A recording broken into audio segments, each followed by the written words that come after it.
একটু উঠেন না, আমার বাচ্চার দুধ কিনতে পারতেছি না, দুধের দাম 840 টাকা। আমাকে উঠতে বলতেছেন? হ্যাঁ হ্যাঁ। তা আমি তো যাবো না, আমার বাইক আছে। আহ, কেন, যাত্রী পান না? না, যাত্রী পাইতেছি না সকাল থেকে। তা আপনি ওরে নিয়ে সবসময় রিক্সা চালান? হ্যাঁ, সব সময়? সব সময় চালাই। কত, ওর বয়স কত থেকে শুরু করছেন? এই যখন ওর বয়স 3 মাস তখন থেকে। 3 মাস থেকে শুরু করছেন? মানে আমরা উঠলেও দুধ কিনতে পারবেন? হ্যাঁ। তাহলে তো উঠতেই পারি। জি আসেন। কেন, সকাল থেকে ভাড়া পান নাই? না, সকাল থেকে ভাড়া পাইনি। তো ওরে নিয়ে কিভাবে চালান আপনি? এই যে এক হাতে ধরে রাখি কষ্ট করে, আরেক এই সারাদিন ও এখানে থাকে? হ্যাঁ। তো কেন, ওর বাবা কোথায়? ওর বাবা চলে গেছে পালায়া। কোথায়? পালায়া চলে গেছে, অনেক টাকা ঋণ করে পালায়া চলে গেছে। আচ্ছা, আপনাকে কোথায় দেখছি লাগে? এই রাস্তায় দেখছেন?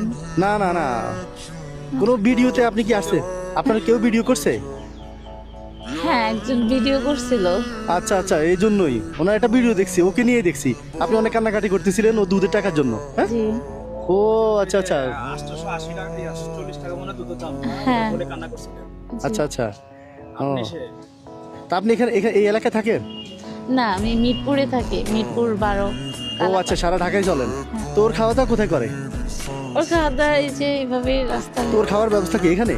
হ্যাঁ, দেখি দেখি কি এখানে। এই যে এখন পানি রাখছি। আচ্ছা, এমনি কি আছে? এমনিতে এই যে আচ্ছা, ওই টিস্যু আছে। হুম, আচ্ছা আচ্ছা, ওর জামা কাপড় না? হ্যাঁ। তো খাবার কি খাবে? খাবারের ব্যবস্থা তো দেখি না। ও কি রোজা রাখছে নাকি? না, তাহলে ও কি খাবে? একটা বিস্কুট রাখছিলাম। তো ও বিস্কুট খাওয়ার বয়স হয়েছে? কত বয়স? 6 মাস। তো 6 মাসে কি বিস্কুট খাবে ও? খাওয়াই মাঝে মধ্যে, কারণ পেট বেশি খারাপ হয় না? লাগে। হয়। হ্যাঁ হবে তো, ও তো বিস্কুট খাইতেই পারবে না। এখন কি করব, দুধ কেনার তো টাকা গুছাইতে পারতেছিলাম না। দুধ কিনতে টাকা পান না ওর জন্য? এটা কোনো কথা হইলো? প্রতিদিন ভাড়া মারলে কত পান? প্রতিদিন ভাড়া মারলে 800 1000 টাকা ভাড়া মারা যায়। ওইখান রিক্সা নিজের? থেকে- না, 500 টাকা গাড়ির জমা। তো 300 টাকা থাকে। তো এটা দিয়ে কি ও খাবে কি আর আপনি খাবেন কি? আচ্ছা, হ্যাঁ? আম্মু আছে। আম্মু আছে? হ্যাঁ, আচ্ছা, আম্মুরে আপনার চালাইতে হয়, মানে আপনার কাছে থাকে? আমার আম্মু অনেক বুড়া হয়ে গেছে তো। আচ্ছা, উনি বয়স্ক? হ্যাঁ, বয়স্ক আর অসুস্থ, পায়ে সমস্যা। তা আপনার হাজবেন্ড কি হয়েছে? উনি অনেক টাকা ঋণ করে পালায়া চলে গেছে, একটা রিক্সার গ্যারেজে গাড়ি চালাইতো। জি। ওইখান থেকে ওই গাড়িটা উনি মানে নিয়ে দিছিলাম আমি। হ্যাঁ হ্যাঁ। এখন ওটা চুরি হয়ে গেছে, তারপরে যেদিনকা বিচার হয়েছে জি। তো ওইখানে ড্রাইভার আমার নিতে হয়েছে। আচ্ছা আচ্ছা। এখন উনি তার 2 দিন পরেই চলে গেছে পালায়া। রিক্সা কি সত্যি হারাইছে না উনি বিক্রি করছে? সেটা আমি জানি না আসলে। এখন তো আমার মনে হয় উনি যেহেতু পালাই গেছে আপনার উপর ড্রাইভার দিয়ে, তার মানে রিক্সা হয়তো উনি বিক্রি করে টাকা নিয়ে গেছে।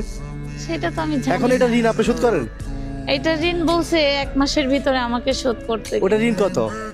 70,000 টাকা ওনারা দাবি করছে। 8,000 টাকা ছিল, 8,000 টাকা ক্যাশ দেওয়া হয়েছে, আরো 60,000 টাকা। তো 1 মাস আপনি কিভাবে দিবেন? আপনি তো নিজে বাচ্চার জন্য দুধ কিনতে পারেন না, 60,000 টাকা কিভাবে দিবেন? এটা এখন ওনারা জুলুম করতেছে, কিন্তু তারপরেও একটা জিনিস কি, মানুষের ভিতরে যদি মানবতা থাকে, তারা যদি দেখে যে জি। আসলে আমি চলতে পারতেছি না, আমার আবার সিজারেও হয়েছে, সিজারে আবার সমস্যা হইতেছে। ও সিজারে হয়েছে? হ্যাঁ, তো 6 মাসে আপনি কতদিন থেকে রিক্সা চালান? রিক্সা চালাইতেছি 3-4 মাস ধরে। তো মানে ও হওয়ার 3 মাস পর থেকেই তো সিজার, তো আপনি রেস্ট করতে হবে 6 মাস মিনিমাম। না, 6 মাস রেস্ট করতে পারি নাই, কারণ মানে ওকে দেখে গেছে ওর আব্বু? হ্যাঁ, আচ্ছা আচ্ছা। কিভাবে ও, হ্যাঁ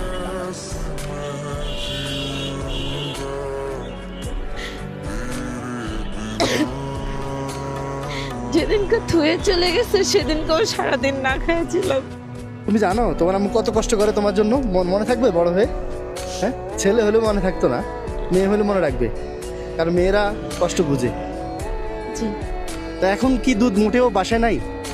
না, তো আজকে কি 1 খাবে? মাস ধরেই নাই বাসায়। কি কি? 1 মাস ধরে